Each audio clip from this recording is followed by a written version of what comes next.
अभिनेत्री बन गई साध्वी।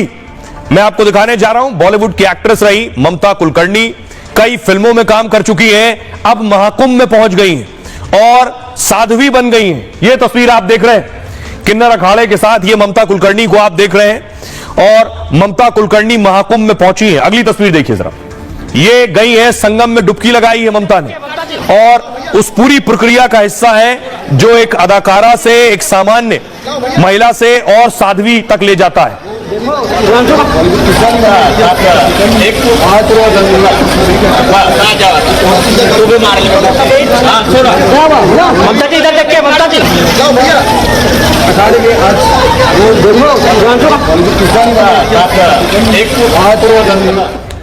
अगली तस्वीर ये मैं आपको दिखा रहा हूं, ममता कुलकर्णी महाकुंभ में जिस वक्त साध्वी बन रही है, ये उस वक्त की तस्वीर है।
It was like a gift.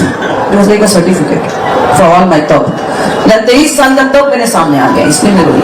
और ये आंसू सिर्फ मेरे गुरु को थैंक्स करने के लिए था, महाकाल और महाकाली को थैंक्स करने के लिए था, और कुछ नहीं। ये आंसू बस वही थे। अच्छा,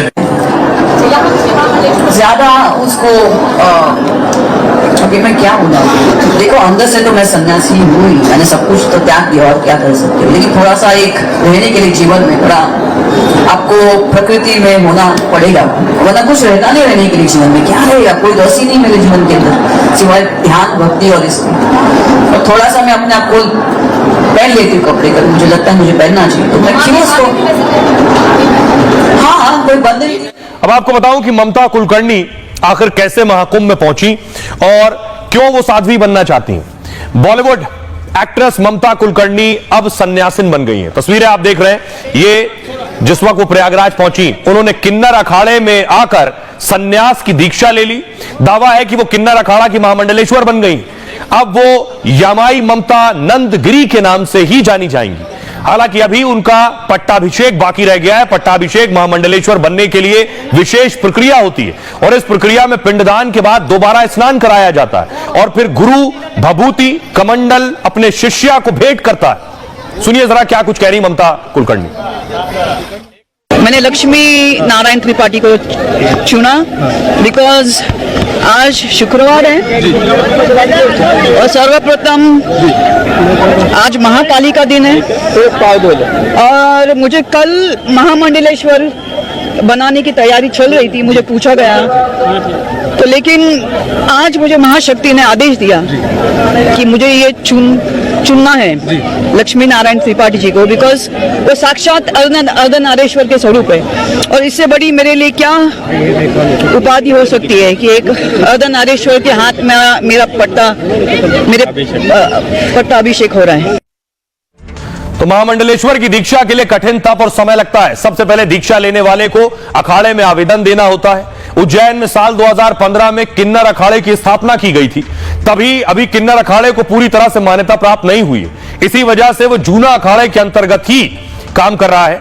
आवेदन स्वीकार होता है तो दीक्षा देकर अखाड़े का संत बनाया जाता है और संन्यास काल में अपना जमा सारा धन जनहित के लिए दान देना होता है और इसके बाद फिर नदी किनारे मुंडन और फिर स्नान कराया जाता है। फिर पत्नी बच्चों समेत परिवार का पिंडदान कर कर विजय हवन होता है और विजय हवन संपन्न होने के बाद फिर गुरु दीक्षा दी जाती है और इसके बाद दूध, घी, शहद, दही, शक्कर से बने पंचामृत से पट्टाभिषेक होता है और फिर इसके बाद अखाड़े की ओर से चादर भेंट की जाती है। जिस अखाड़े का महामंडलेश्वर बना है उसमें उसका प्रवेश होता है। फिर साधु संत और अखाड़े के पदाधिकारियों को भोजन कराना होता है। भोजन कराने के बाद महामंडलेश्वर को दक्षिणा भी देनी होती है। फिर खुद का आश्रम, संस्कृत विद्यालय, ब्राह्मणों को निःशुल्क वेद शिक्षा देनी होती है। यह है इसकी प्रक्रिया। सुनिए लक्ष्मी क्या कह रही है।